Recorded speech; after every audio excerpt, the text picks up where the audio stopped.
Good afternoon. Have I got the graveyard shift? It's so nice to see you all. I'm just checking to see if all this works. Let me go.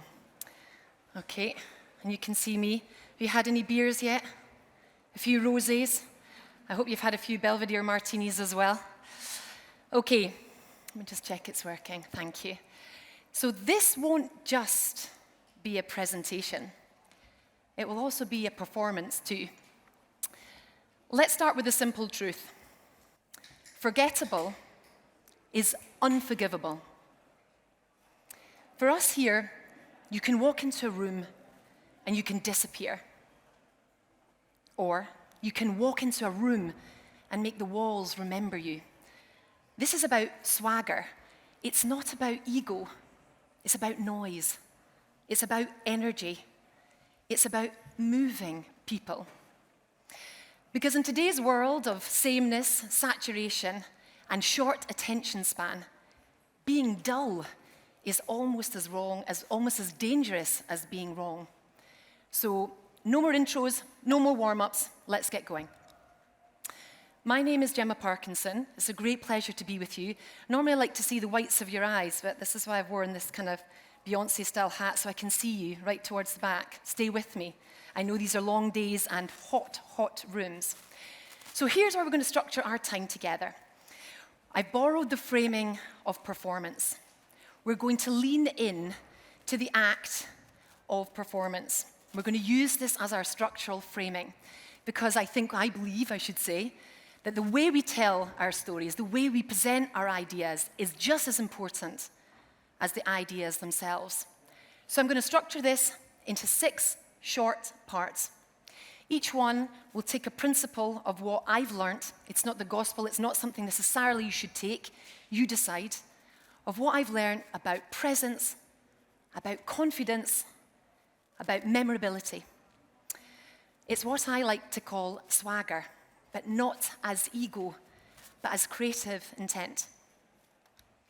Okay, Act 1, the opening scene. Don't go out dull. This was me. I was in my late 20s. I'm 42 now. I lived in London. I don't now. I worked in TV. I worked at the BBC. I was just starting to find my voice, just trying to work out how to judge creative work, to brief good agencies. I started to develop my own personal style, which I didn't really want to lose. But I was acutely aware that I was showing up in different environments where those differences were spotted. I've been told countless times in my career to dress more appropriately and to moderate my style. And it often happens just on the cusp of getting a new job. So I'm a CMO now, and a month ago I was told, you dress a bit provocatively for a CMO. As if we don't do that sort of thing. Let them riot. And this happened during a management training course. I wasn't at the BBC, I'd left London, I'd gone to Scotland, and during a management training course, it was in a speed feedback session. It was absolutely brutal. When a female colleague came to me, somebody who I actually really admired, and she said, you'd be more effective in the boardroom. They'd take you more seriously if you didn't dress like this, if you dressed in a grey suit, It wasn't about the content of what I was presenting, my arguments. It was about distraction. My earrings, actually I'm not wearing any, my necklace, the color that I was wearing, the shoes that I was wearing.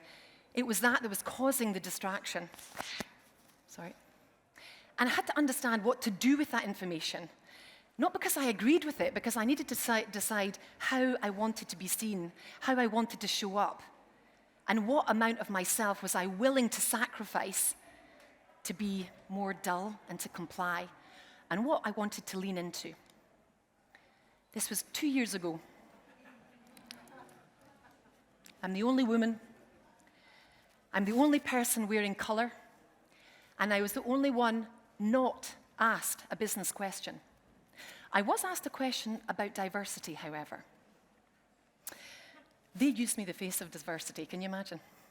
That moment reminded me of exactly why I didn't want to be quiet and I didn't want to comply, because I was using visibility as a platform and style as a statement, not because it's easy, because it matters.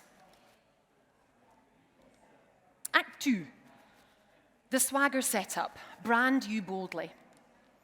This is me too. I believe that authenticity isn't a costume, but it is a craft. I want to show up in my whole self. So whether that's styled and stage ready, or it's stripped back and quiet, this is all of me. The good bits and the bad bits, and everything else in between. So swagger is about knowing when to dial up. So would I wear this into the boardroom with my CEO? Maybe not. But would I wear it for you? Yes. It's not about erasing who you are, and it's not about you becoming more extrovert. It's about codifying that unique perspective about you, about you, about you, and leaning into that edge. So across stages and campaigns and creative rooms and series, yes, I've explored a myriad of different expressions, and some of them are pretty dramatic. But they're not just done from a performative perspective, they're done with intent. And for me, the whole point is about matching the energy to the mood, about ensuring that it's done and using the visual codes with intentionality and intelligence. You won't be for everyone, and that's the whole point. So whether you're polished or punk or you're neon or neutral, that's the only version of yourself that's truly sustainable, is the real one. And that's okay, whatever it might be. The goal isn't mass appeal. It's about resonance. So really own that fully. Act 3, you still with me? Yes? Yeah, come on. I'm between you and a martini. Okay, Act 3. Okay, picture this. Almost 3 years ago to the day, I'd just joined the job 6 months before. Me and my team had traveled down to the sun-drenched south of France to a beautiful city called Arles. We were there for our annual marketing summit, where all the brands of Moet, Hennessy come together to present our strategic narrative for 18 months ahead. 100% we were the underdogs. We weren't a contender. They weren't expecting us to shake the tree. These were big, powerful, polished brands. They didn't give a shit what we had to say. We weren't going to win by their rules. Absolutely not. We needed to win by ours. So we stopped presenting like them. This is a hot pink Dior boxing outfit. Just before I went on stage, my bra came off at the back, and I had to get this poor 20-year-old sound guy to help zip me up. That took away the edge. But in actual fact, we used the drama. We used pacing. We walked the aisles. We locked stairs. We told stories. This was the day that Belvedere stopped whispering and started roaring. Act 4, the Belvedere story. Swagger with substance. When I joined the brand, my job was to restage it, to elevate it, to bring back desirability. We were drowning in this sea of sameness, hidden amongst the barrage of vodka blue, and governed by the rules that others set, rules that they defined and that we weren't winning. So we had to do something a little bit different. And when we collaborated with Daniel Craig and Taika Waititi, it wasn't about celebrity. It was about tone. It was about redefining what a luxury vodka could be. It was about leaning into a brand's point of view to create something culturally resonant. So directed by Taika Waititi, award-winning Taika Waititi, styled by Vogue's editor-in-chief, an original soundtrack by Rita Ora, photographed by Jürgen Teller, an absolute fashion legend. And together, these collective of cultural agitators, of disruptors, created not just an ad, but a real cultural moment. Did any of you guys see this ad? Well, I'm going to show it to you right now.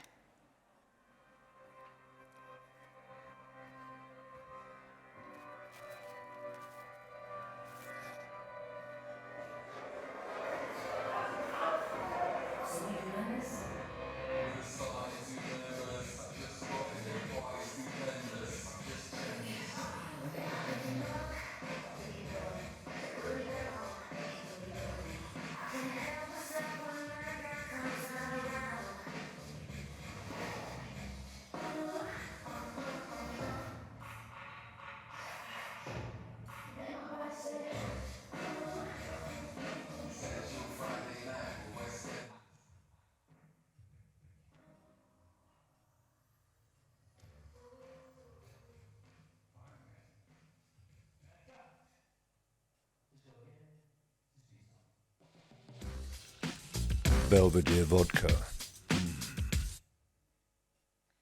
That little grill there we auctioned off to our team at Moet Hennessy to win the Daniel Craig little grill. And a can line nomination to boot. So because of the success of Daniel Craig, it ushered in a new era of Belvedere. We started to be taken notice, internally as well as externally. We partnered up with Future, US rap icon, to front our new campaign starring Belvedere 10. It's the world's first luxury vodka. And through him, we were able to tell a different story about bold creativity and branding. So from craftsmanship, it came to streetwise. From heritage, it came to haute couture. And beyond that, we worked with Taika Waititi again to work with the beautiful Rosie Huntington-Whiteley, who did a response piece to the Daniel Craig campaign. Sort of a social native, humorous, very self-aware piece of content where she reacted to the campaign, and it gave us more chances to reach out and develop our personality. And for the last 2.5 years, we've been doubling down on bold. This is about unexpected use of celebrity. It's about using profile and performance and personality in unusual and unique ways to tell our story.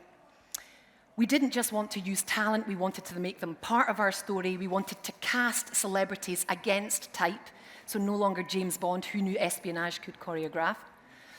But in actual fact, not just an endorsement, but reiterating between the lines, between the strategic scaffolding that we defined it as a brand. And since then, we've moved into Formula One. So we've taken that energy into a new platform. And I know there's another few brands that have been talking about it today. It's a very saturated marketplace. I think over 200 brands activate around F1. So for us, it was about after the speed comes the spectacle. We don't just attend the after party. Belvedere is the after party.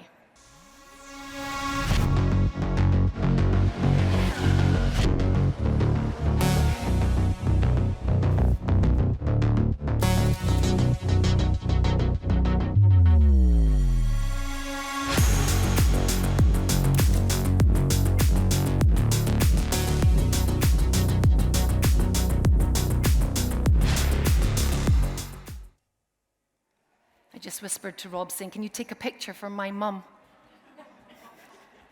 I'm a mummy too as well. And of course, actually is all about the team. And this is a small selection of my team, which I'm incredibly proud of. I moved to Paris, I didn't have a team. Initially, I thought that was a nightmare.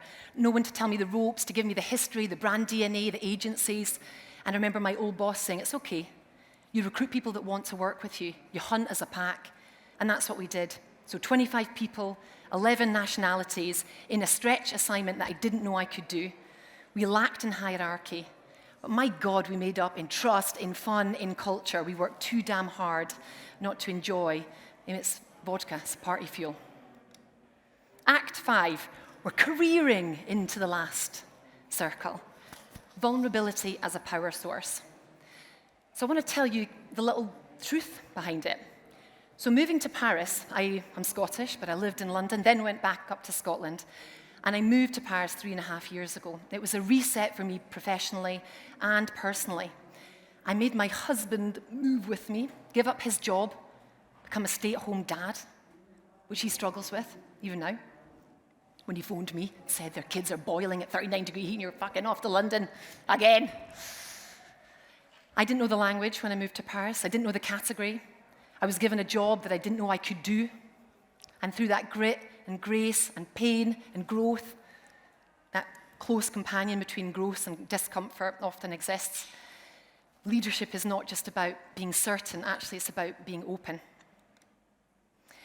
And I think, for me, it was about giving a little bit of honesty to you, to other people, to my team, to tell them a little bit about me that allowed me to be seen in their eyes in a different way. I remember a boss said to me, I never want to admit who I am because my team will use it against me. Like it was a weakness. In actual fact, when you give something, decide what you want. It doesn't have to be anything. Did you know I'm wearing a wig today? I've never told anybody that. I'm telling you today. It's vulnerable. I hope you take that preciously. There's no other reason than it's just fashion.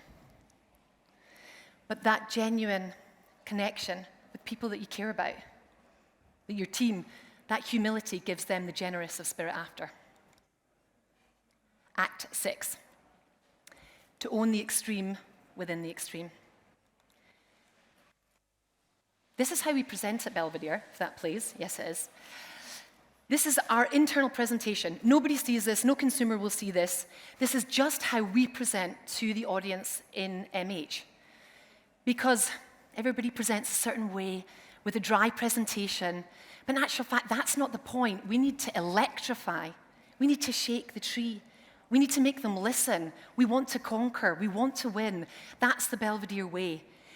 Everything is meticulously focused when we present. To the design of the slides, to the food we serve, how many breaks we give you, the entertainment afterwards. And even if you're not on stage, your team are behind you, and they're probably dressed for the occasion as well. This is my boss, and he gets roped into this as well. Very French. And this is just an internal video because we show up like a performance. It's a piece of theater. I need to win, I need to show, and I need to communicate. So here's where I leave you. Here's the close. Please come and say hello to me afterwards. I'll be a bit shy. So whether you wear sequins or stay understated, that's completely fine. Just don't erase yourself. Make sure you lean into the edges. Lean into the differences that make you unique, even if they're small. Don't be bland. Wake people up. And above all, don't go out dull. And finally, don't wear the grey suit. Thank you very much.